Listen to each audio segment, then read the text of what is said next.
আজকে আমাদের আলোচ্য বিষয় হচ্ছে ক্রিয়ার শেষে যদি তে ইচ্ছে করছে থাকে তাহলে ওই ধরনের বাক্যকে কিভাবে আমরা বাংলা থেকে ইংরেজিতে রূপান্তরিত করব সে বিষয় নিয়ে আলোচনা করব। এখানে একটি বাক্য লিখেছি, আমার এখন খেতে ইচ্ছে করছে। এই যে ভার্ব, খেতে ইচ্ছে করছে, এখানে আছে কি তে ইচ্ছে করছে, অর্থাৎ এটা একটা বাক্য, আমার এখন খেতে ইচ্ছে করছে, কিন্তু ভার্ব হলো খাওয়া। এই খাওয়ার পরে অর্থাৎ তে ইচ্ছে করছে, খেতে ইচ্ছে করছে, এই বাক্যকে যদি আমরা ইংরেজিতে রূপান্তরিত করি তাহলে এই স্ট্রাকচার অনুযায়ী করব। প্রথমে সাবজেক্ট, তারপরে ফিল লাইক, তারপরে ভার্বের প্রেজেন্ট ফর্মের সাথে আইএনজি, এক্সটেনশন। আমার এখন খেতে ইচ্ছে করছে, এই বাক্যের সাবজেক্টকে আমার, আমার ইংরেজি মাই, কিন্তু যখন আমরা সাবজেক্ট হিসেবে দিব তখন মাই না দিয়ে আই দিব, সেই হিসাবে সাবজেক্ট আই। তারপর ফিল লাইক দিলাম, ফিল লাইক, তারপর ভার্ব, ভার্ব খাওয়া, খাওয়া ইংরেজি ইট, তার সাথে আইএনজি অর্থাৎ ইটিং। কি খেতে ইচ্ছে করছে? রাইস। তারপরে নাও, এখন, অর্থাৎ আমার এখন খেতে ইচ্ছে করছে, এই বাক্যের ইংরেজি হচ্ছে I feel like eating rice.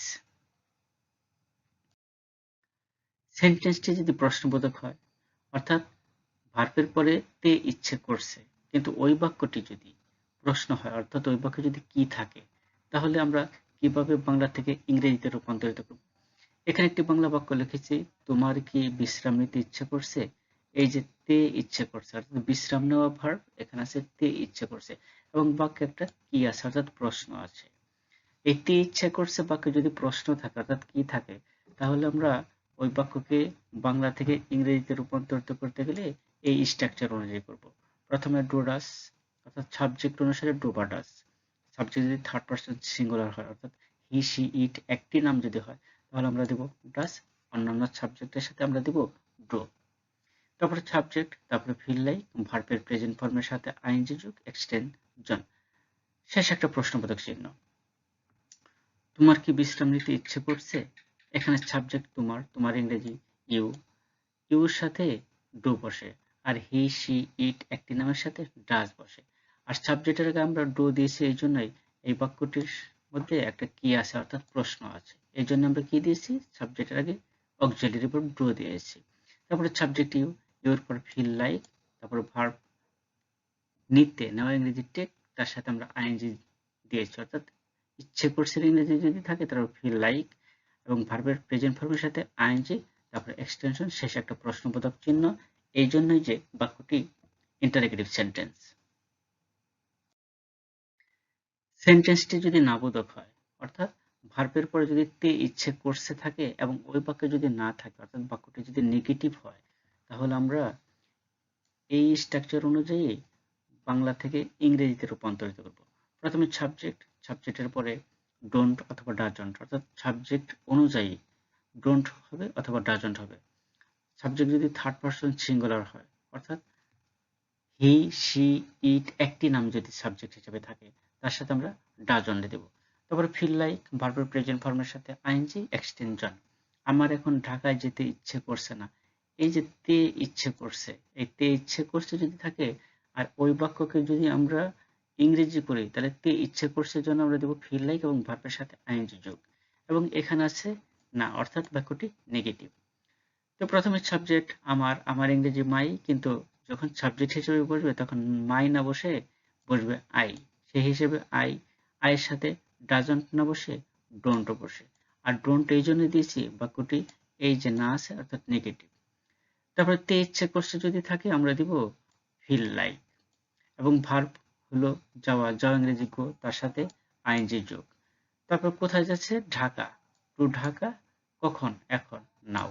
অর্থাৎ আমার এখন ঢাকায় যেতে ইচ্ছে করছে না, এই বাংলা বাক্যকে যদি ইংরেজিতে করি তাহলে হবে I don't feel like going to Dhaka.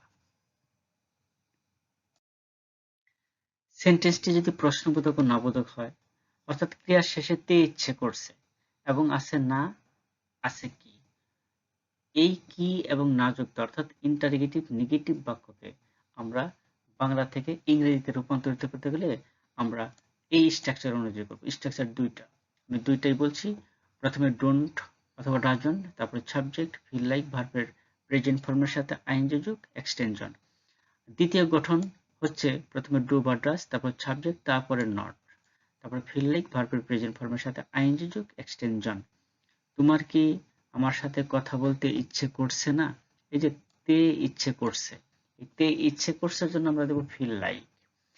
এবং আছে না, আছে কি। এই কির জন্য আমরা প্রথমেই দিব সাবজেক্টের আগে, অর্থাৎ বাক্যের শুরুতে দিব ডো অথবা ডাজ। এখানে যেহেতু সাবজেক্ট ইউ, ইউর সাথে ডাজ না বসে ডো বসে, এই জন্য আমরা সাবজেক্টের পূর্বে দিলাম ডো। এবং বাক্যের শেষে একটা না শব্দ আছে, এই নার জন্য দেব নট। আর নটটা এই অক্সিলারি ভার্ব ডোর সাথে বাক্যের শুরুতে দেওয়া যায়। অক্সিলারি ভার্ব ডো এবং নট যদি আমরা একত্র লিখি, তাহলে ডু নট না লিখে আমরা লিখব ডোন্ট। তারপর সাবজেক্ট, সাবজেক্ট তোমার, তোমার ইংরেজি ইউ, তারপরে ফিল লাইক, তারপর ভার্বের প্রেজেন্ট ফর্মের সাথে আইএনজি যোগ, তারপরে অবজেক্ট।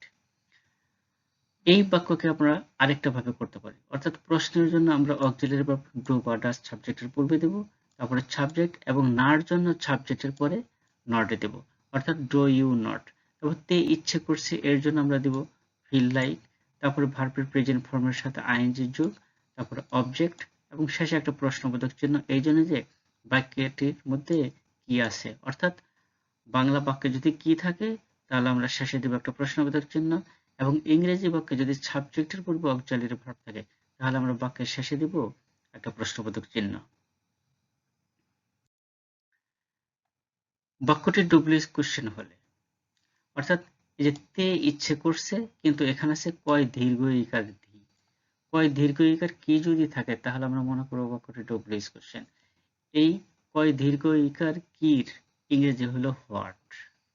এই জন্য আমরা প্রথমে কি দিছি, হোয়াট দিয়েছি, তারপর অক্সিলারি ভার্ব, অর্থাৎ ডুপ্লিস কোশ্চেনের পরেই একটা অক্সিলারি ভার্ব হবে। আর তে ইচ্ছে করছে এই রকম বাক্য যদি থাকে, আর এইরকম বাক্যের অক্সিলারি ভার্ব হলো ডু বা ডাজ। ডু বা ডাজ সাবজেক্ট অনুযায়ী বসবে, এখানে সাবজেক্ট হলো ইউ, ইউর সাথে বসে ডো। এই জন্য আমরা সাবজেক্টের পূর্বে দিয়েছি ডো, এবং কয় দীর্ঘ ইকার, এর জন্য ডোর পূর্বে অর্থাৎ অক্সিলারি ভার্বের পূর্বে বা বাক্যের শুরুতে আমরা দিয়েছি হোয়াট, অর্থাৎ কির ইংরেজি দিয়েছি হোয়াট।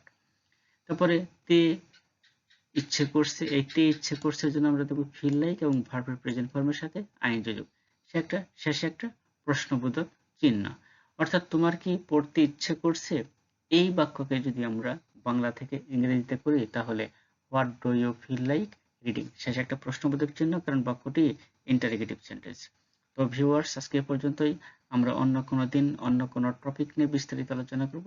ততক্ষণ সবাই ভালো থাকবেন। আসসালামু আলাইকুম।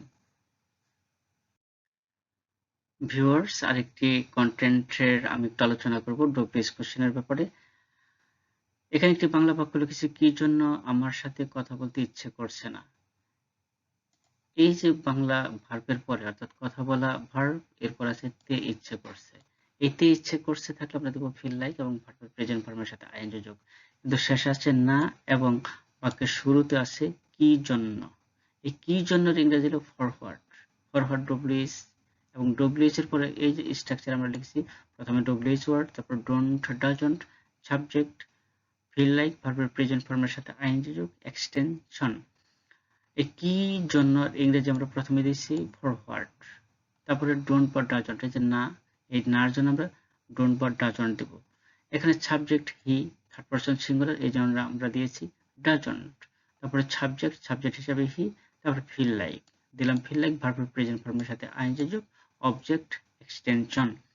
অর্থাৎ এক্সটেনশন নাই, অবজেক্ট আছে, আমরা অবজেক্ট পর্যন্তই থাকবো, এবং শেষে একটা প্রশ্নবোধক চিহ্ন দিয়েছি, এই জন্যই যে বাক্যটি ইন্টারোগেটিভ সেন্টেন্স। তো সবাই ভালো থাকবেন। আসসালামু আলাইকুম।